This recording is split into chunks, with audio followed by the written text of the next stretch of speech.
Você conhece Vlad III da Valáquia e o Conde Drácula da Transilvânia? E se eu disser a vocês que os dois, na verdade, são a mesma pessoa? A questão é que o cinema e os livros imortalizaram o poderoso chefão dos vampiros como o Drácula. E pouco se tem sobre a versão histórica de Vlad III da Valáquia, que então, posteriormente, acabou se tornando o Drácula. Mas vamos aqui descobrir e entender um pouco sobre os fatos reais desse homem que nunca foi vampiro, mas que foi sanguinário. Vlad viveu em um dos períodos e lugares mais complicados da história europeia. A região que mais tarde se tornaria a Romênia, ela não passava de um aglomerado de minúsculos principados que estava rodeado de gigantes. De um lado estava o Sacro Império Romano Germânico, que era a maior potência da Europa Ocidental. Do outro lado, o reino da Hungria, que não parava de crescer e se expandir. E embaixo também tinha o poderoso Império Otomano, que estava tentando fazer de tudo para expandir cada vez mais as suas terras. No meio de tudo isso estava a Valáquia, terra do Drácula. Quem governava a Valáquia no século XIV era Mircea o Velho, avô de Drácula. Depois que ele faleceu, começou a ter uma disputa para quem iria governar o reino da Valáquia. Essa disputa foi realizada entre seu filho Vlad e o sobrinho de Mircea, chamado Dan. Porém, Dan ele foi muito mais esperto e acabou tomando o poder porque ele teve a ajuda de várias e várias pessoas que eram da alta patente e também ricas lá do reino da Valáquia. Então ele assumiu o poder e Vlad ele acabou fugindo e se isolando um pouco na Transilvânia. Chegando na Transilvânia, ele acabou tendo 3 filhos, que ele deu os nomes de Mircea, Vlad e Radu. Então talvez por isso a imagem de Drácula seja associada à Transilvânia, porque na verdade ele nasceu lá, mas não se engane, ele só nasceu lá. Ele não morou lá a vida dele inteira e tudo mais. Ele apenas nasceu e depois viveu a maior parte do seu tempo na Valáquia. Nesse meio tempo, Vlad, o pai, ele foi convocado para participar da Ordem do Dragão. O que seria isso? Era uma equipe de cavaleiros que eles lutavam a favor da cristandade e também contra os otomanos que estavam tomando todas as regiões. Vlad ele gostou tanto de ser chamado para participar dessa irmandade, né, que ele adotou o nome, né, que em romeno, né, na época o romeno, ele adotou o nome chamado de Dracul. Tira tira isso, tem um L no final. Isso, agora. Isso aí.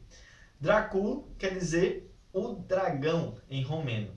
Esse drac, ele vem do romeno dragão e o L no final é equivalente ao nosso O, como se fosse, né, em português. Por isso que Dracul significa o dragão. Quando adulto, seu filho, Vlad III, ele acabou entrando também para a Ordem do Dragão e deu a si um nome muito parecido com o de seu pai, chamado Draculea.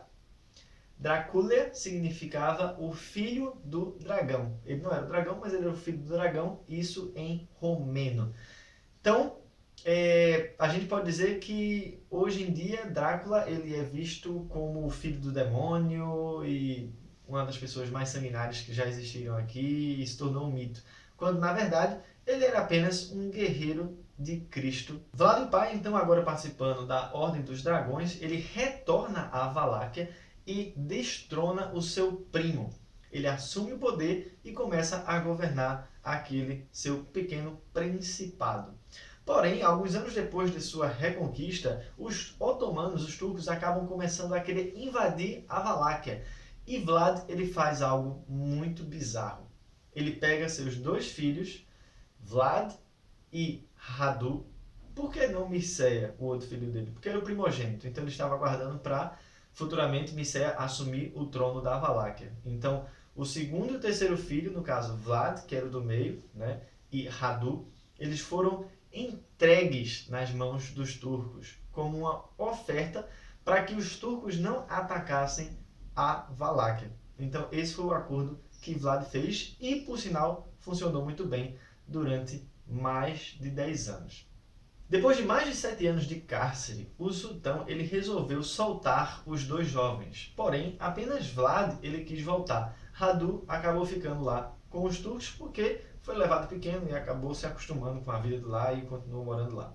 Quando Vlad voltou para a Valáquia, ele viu que o seu pai e o seu irmão mais velho, Mircea, eles tinham sido assassinados por pessoas que eram apoiadoras e seguidoras do seu tio, do primo do seu pai, Dan, né? E ele ficou muito enfesado com isso. Depois de muita luta e muito sangue derramado, Vlad ele consegue acabar com todas essas pessoas, com os seguidores do primo de seu pai Dan, com Dan, com a Miséria 4 e assume o poder novamente, em definitivo, da Valáquia. Segundo Elizabeth Miller, que é uma pesquisadora canadense da Memorial University of Newfoundland, ela disse que foi nessa época que Drácula realizou seus maiores feitos militares e cometeu as maiores atrocidades. Uma dessas atrocidades que ele era muito perito lhe deu um nome incomum, que era empalador. Empalar era uma técnica de execução que consistia no seguinte: você pegava uma estaca muito grande, né, e você pegava a pessoa viva e enfiava essa estaca pelo rabo da pessoa, pelo ânus dela, e ia batendo até a estaca sair pela boca da pessoa. Vem coisa bonita, né? Muito educativo, né? Uma maneira muito simples aí de você matar alguém. Essa era a técnica de empalação que Vlad se tornou perito de enfiar. A visão dessas empalações que Vlad ele fazia era muito aterradora porque muitas vezes ele empalava as pessoas e deixava elas lá no mastro muito alto para que as pessoas do local pudessem ver que ela tinha sido morta com uma vara, você sabe onde. Então, assim, era uma visão muito cruel e causava medo nas pessoas. Então, assim, ele acabou sendo visto como um empalador por conta disso, né? Essas estacas que ele enfiava lá. E acabou que ficou assim. Isso é meio delicado falar sobre isso, né? Porque acho que dói.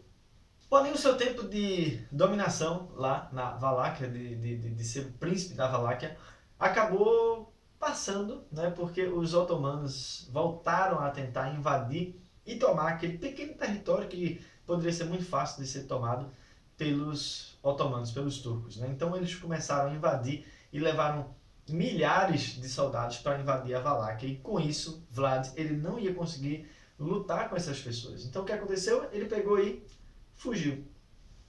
Nessa fuga que ele teve, ele começou a fugir, e acabou que os turcos continuaram indo atrás dele para que pudessem pegá-lo e destroná-lo e matá-lo e tudo mais. E ele teve uma ideia muito interessante. Ele chegou num vilarejo e mandou que o seu pequeno exército matassem 20.000 pessoas inocentes, que não tinham nada a ver com aquilo que estava acontecendo, e empalassem todas elas e deixassem os mastros na cidade que ficou deserta, porque todos foram mortos, inclusive crianças e bebês, para que as pessoas, os turcos, chegassem lá e vissem aquela visão aterrorizante. E foi o que aconteceu.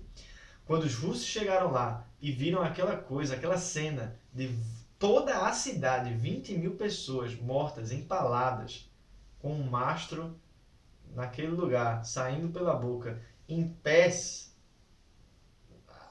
a única coisa que os turcos pensaram foi em recuar. A visão foi realmente aterradora e eles voltaram e recuaram e não mais atacaram Vlad, pelo menos por um tempo. Porém, quando o medo passou, eles voltaram com tudo e acabaram encontrando Vlad e o aniquilando e o matando e tomando o reino da Valáquia, que ia passar a fazer parte do Império Turco-Otomano.